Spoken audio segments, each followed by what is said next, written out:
Good afternoon, everyone. Thank you, ET Edge, for this opportunity. Truly excited to be here, particularly sharing the forum with the likes of Mr. Tripathi and Mr. Mitra, who represent Philips and PepsiCo respectively. What great brands, and what a long, long track record. They manage businesses which are of a scale and complexity which very few can imagine. So a lot happens at the boardroom, behind the scenes to ensure that you get what you want. Right, so just to set the context, the whole sustainability piece is very interesting. I'll start with a short story. 100 years back, probably 1930s, how many people know, some of you would, that bulk of the cabs in New York City were electric vehicles. They were battery operated. And then came Mr. Ford, who brought in diesel and petrol-driven vehicles. Interestingly, Mr. Ford's wife continued to use electric vehicle. Well, the reason why the world moved towards petrol and diesel cars is because they were easy to refuel, economically viable. A few years back, we had a car at 1 lakh. It was that affordable. And of course, there was a wave where a lot of investment happened in diesel and petrol vehicles. So what I'm trying to say is economic viability is at the heart of this exercise. Closer home, if you see last few years, look at what has happened on the renewable energy side. If you look at solar power, it used to be 10 rupees per unit, it is now down to 2.5. You look at wind power, it was 4.5 to 6 rupees per unit, it is now down to 2.5. And just a few days back, Madhya Pradesh Chief Minister has gone on record talking of power at 2.7 rupees per unit, which includes the battery storage cost. So that's unique and one of its kind. So clearly, the renewable energy is today competing very, very effectively with old generation fossil-based fuels. So economics is at the heart of the whole thing. There are any number of studies, if you pick up, there are meta-analysis of studies. There's one by New York Stern and Rockefeller Asset Management, which says that bulk of these studies show that ESG performance, or rather ESG commitment and financial performance are strongly correlated. There are enough studies to show that ESG funds perform either better or on par with conventional ones. See, if you take a step back and look at what these studies are revealing, what it is essentially saying is intuitively something you can arrive at. Good, responsible managements tend to look at a balanced growth. And good, responsible managements drive performance, which ultimately the stock market rewards. So intuitively, it's all well balanced and it fits in. Very quickly, before I move to the panelists, there's a little bit of a ICRA research, ICRA ESG research, where we find that ESG integration is happening across sectors. And if we look at top companies in a couple of sectors, we looked at 30 companies, the sustainability commitment, the sustainability committees as part of the organization structure has gone up from 27% in 2020 to 47% in 2024. Likewise, if we look at another important segment, which is retail NBFCs, GHG emissions there have gone down by 19%, energy down by 7% in 3 years, despite 13% increase in branch network. So across sectors, the commitment towards sustainability is very, very high. With these opening remarks, I would like to now move on to our panelists. I'll start with Mr. Tripathi. Philips, the current slogan is innovation and you. In fact, I was going through some of your slogans and you've got quite a few catchy ones. And you also told me a little while ago that Philips has made a huge transition from the kind of products you all had 30, 40 years back to where you are today. Now, that kind of a switch involves a lot of commitment from the board, from different stakeholders. In that journey, and as you're continuing your journey, how do you bake in the ESG part? Thanks, Chief. Yes, I think in itself, it is a case study that how Philips has transformed from an electronics conglomerate to a top, among the top 3 health tech players today.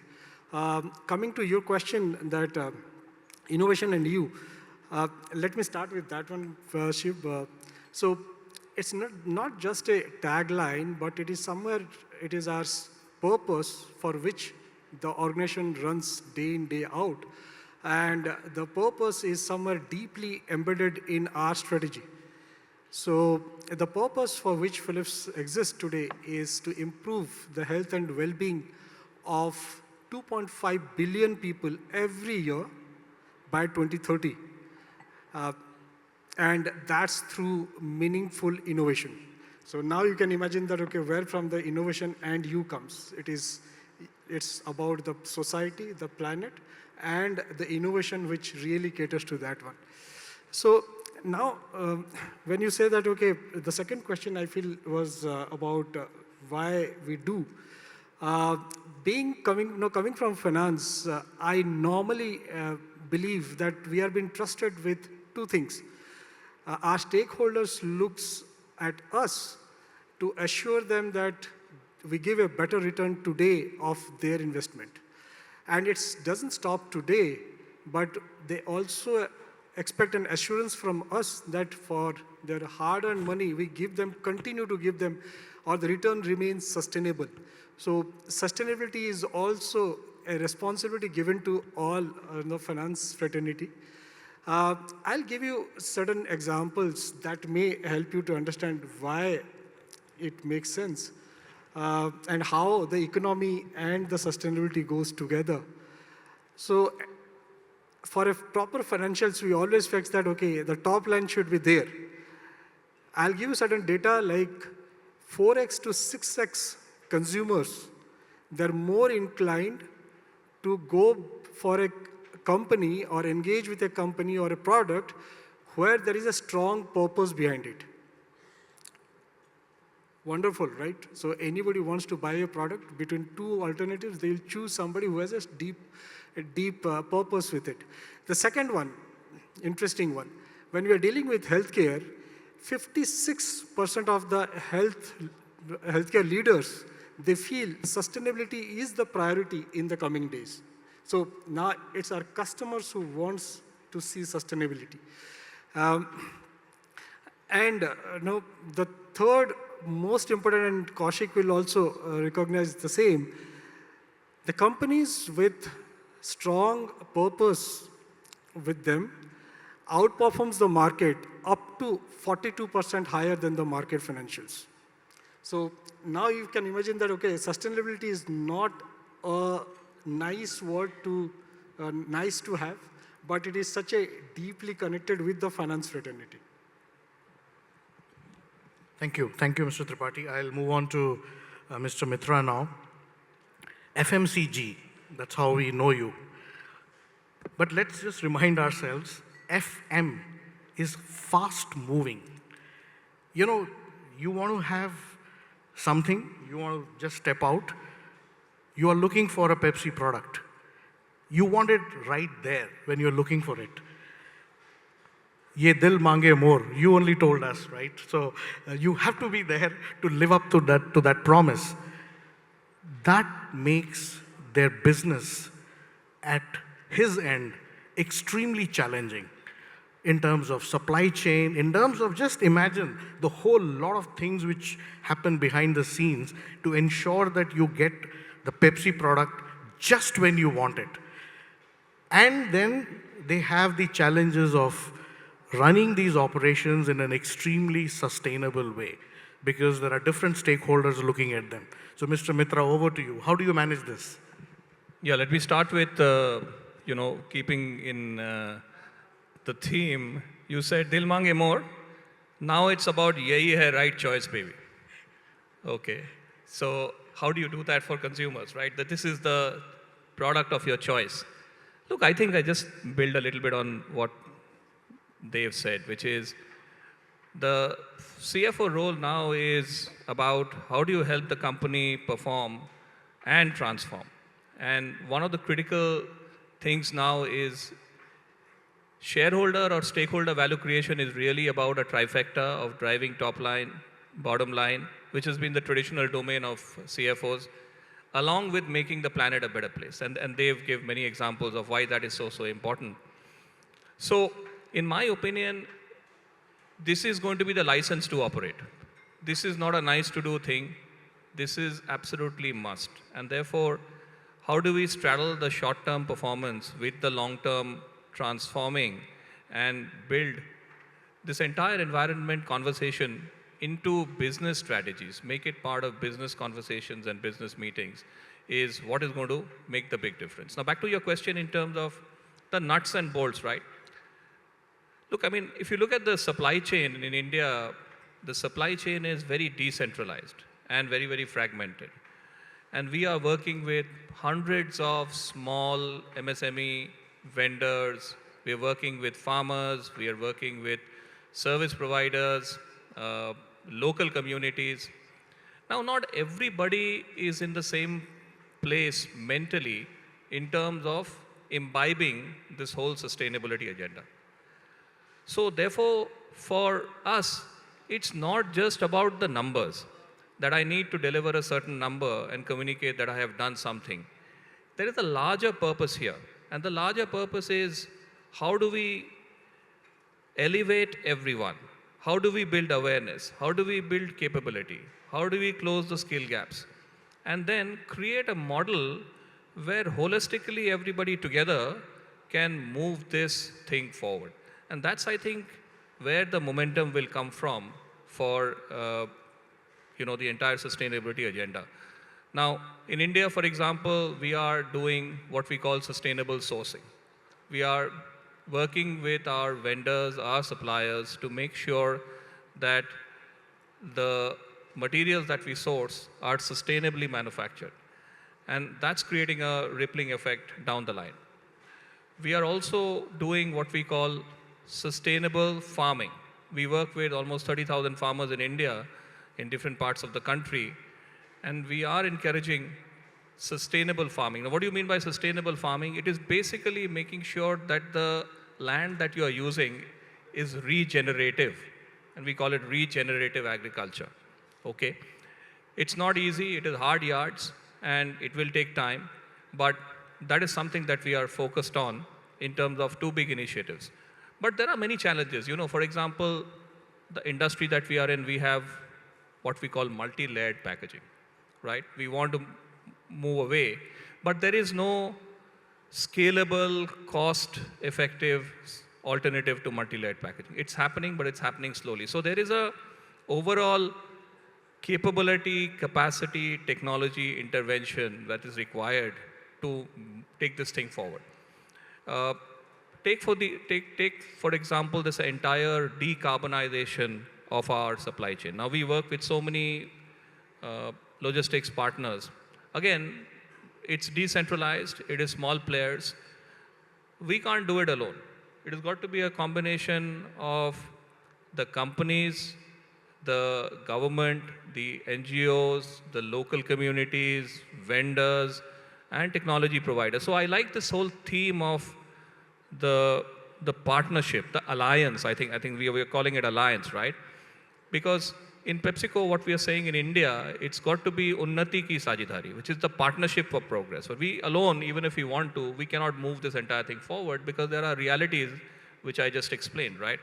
So therefore, the thing about making it happen is about this alliance and partnership across the ecosystem, building skill gap, leveraging skills of each other, building awareness, and then getting everybody to a common platform from which we can create that momentum.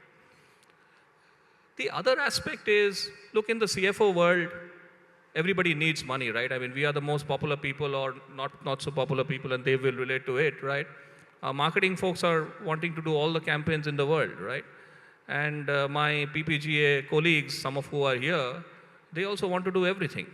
I love the passion, but how do you link up all these initiatives, which we are probably looking at in functional silos, back to the business objectives, right? And therefore, it's also about making those conscious choices. It's about prioritization.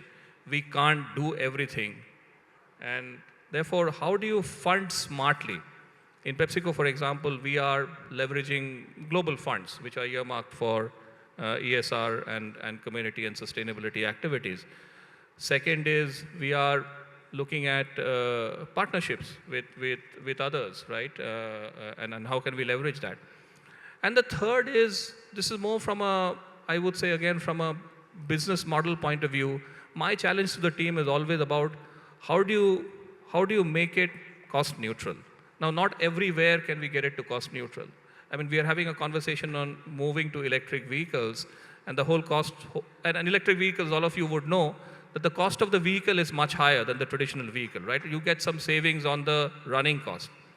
But then you need a certain amount of efficiency, you need a certain amount of scale, you need a certain amount of trips and turns and so on and so forth.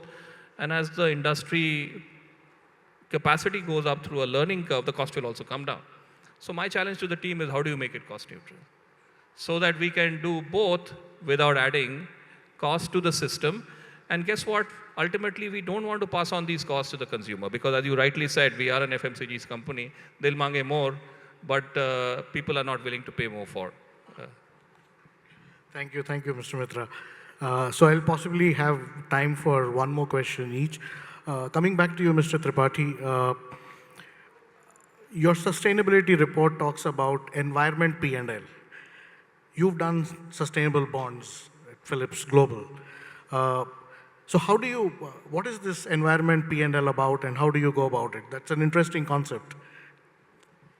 So thanks for this question, Shiv. So we do have, we do measure how we contribute, not negatively to the planet. But I'll just give you a couple of examples. There are multiple things we do.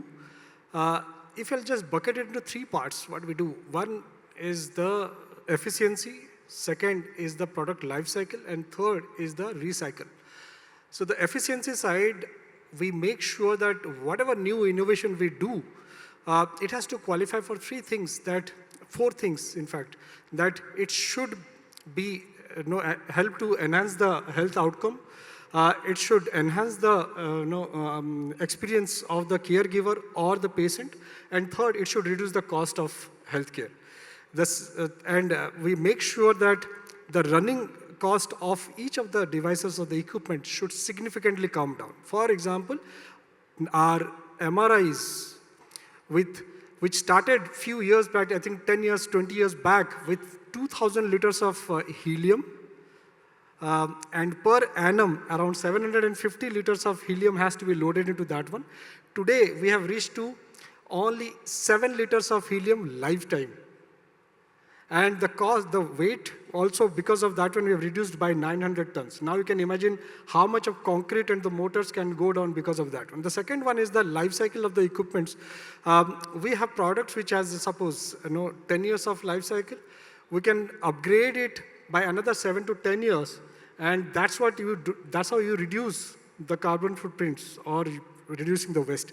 The last piece is the recycle, and where we say that 25% of our top line today is contributed by the circular additions. So this is how we really contribute to an environmental P&L. Thank you. Coming back to you, Mr. Mitra, you answered very comprehensively in terms of various steps you take towards running the business responsibly, regenerative farming, water conservation, rainwater harvesting. I read it in your report. And you are great communicators, right? Ye dil mange more and yehi hai the right choice, baby. That's communication for the external world. Tell me, is communication harder outside or internally? Because as you rightly said, marketing folks versus sustainability folks versus someone else. Which communication do you find harder to manage? No, I think it's not a choice anymore. And the good thing is PepsiCo is putting sustainability right in the center of strategy. And we are a global multinational company, as you can imagine.